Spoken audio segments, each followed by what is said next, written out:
Hey there, adventurers! I'm Mary, and welcome to my patch 6.1 speculation video.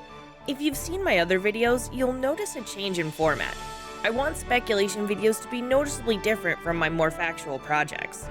I don't want people to take what I say in these as 100% assertions, even though I try to base my theories in as much fact and known lore as I can.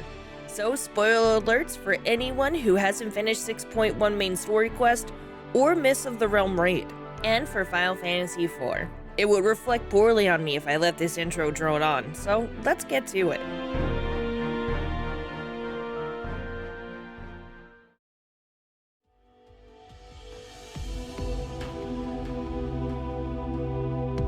Both times we see Zenos' avatar on the 13th, it looks upward at a swirling mass of black clouds with a darkened circular center.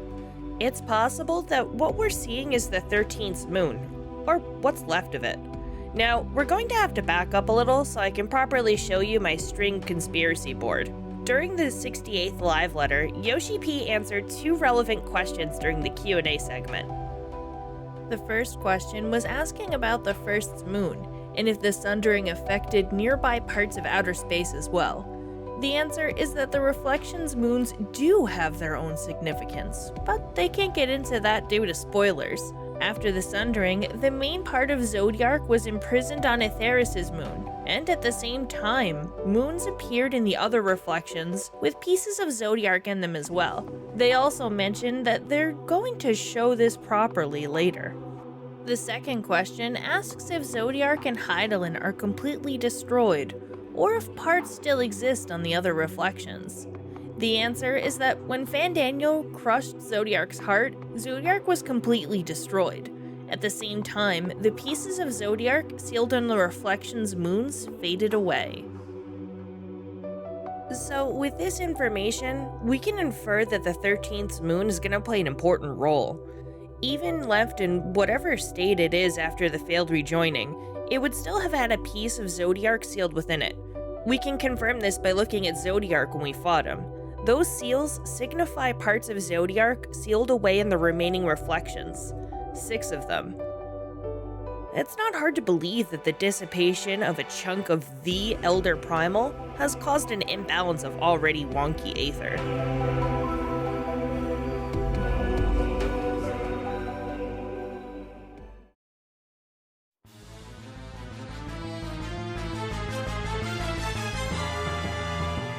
One of the big surprises in 6.1 was seeing Golbez in the Four Fiends.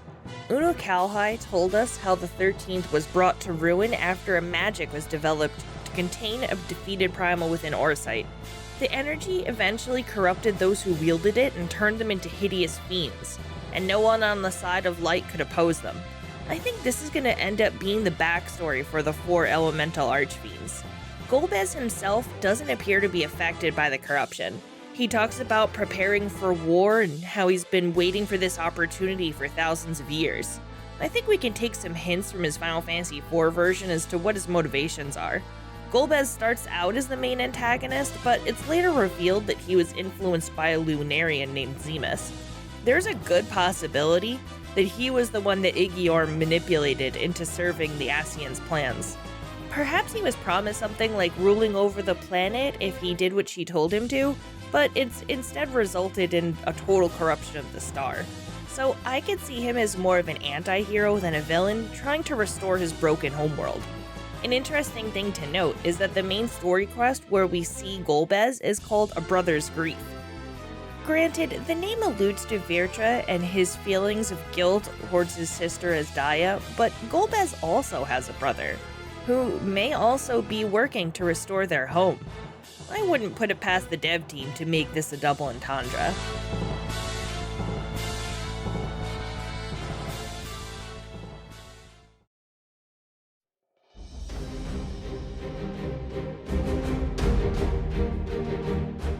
The fate of Azdaia is definitely going to be crucial to the story going forward. In Final Fantasy IV, Golbez has a minion called the Shadow Dragon that he seeks on Cecil and party in the Dwarven Castle. In Dissidia, Golbez summons and fuses with the Shadow Dragon during his EX mode. I think Azdaia is going to be a version of the Shadow Dragon, Now, I don't think Golbez is enslaved as Daya, but I think the corruption of her Aether from being on the 13th has taken a toll on her mind. We get a glimpse in the main story quest that being a void sent seems to be painful.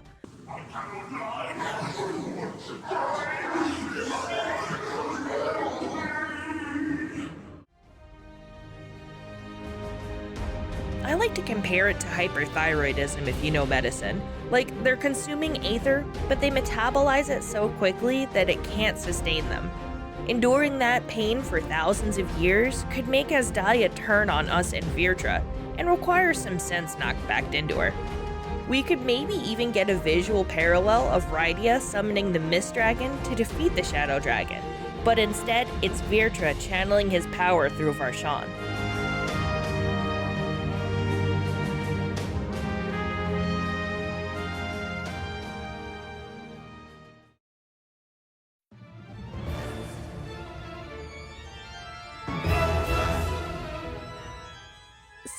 .1 seems to be setting up Xenos' Reaper avatar as a major antagonist.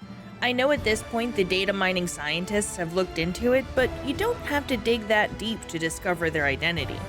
If you look closely, you can see that this character model borrows some major influences from Final Fantasy IV's Zeramus and Zeramus.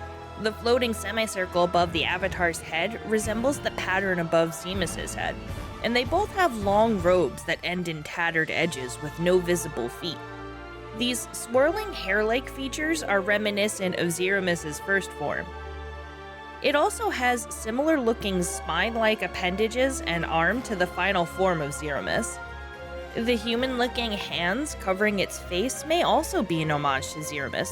In Japan, there was a version of Final Fantasy IV released called Final Fantasy IV Easy Type. It was an altered version that had several tweaks to make the game easier. The biggest change is that Zeramus actually has a different sprite. This version boasts 4 legs, 3 human-like faces, and a woman attached to its groin area. This sprite was reused in the Game Boy Advance version and Final Fantasy IV The Complete Collection for the PSP, as a secret boss called Zeramus EG, but it hasn't been reused since. It would be a nice shout out to the die-hard Final Fantasy IV fans to see this form of Zeramus again.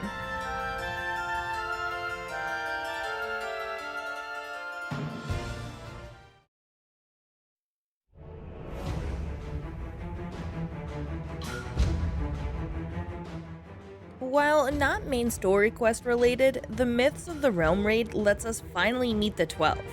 They insist several times, however, that they are not primals.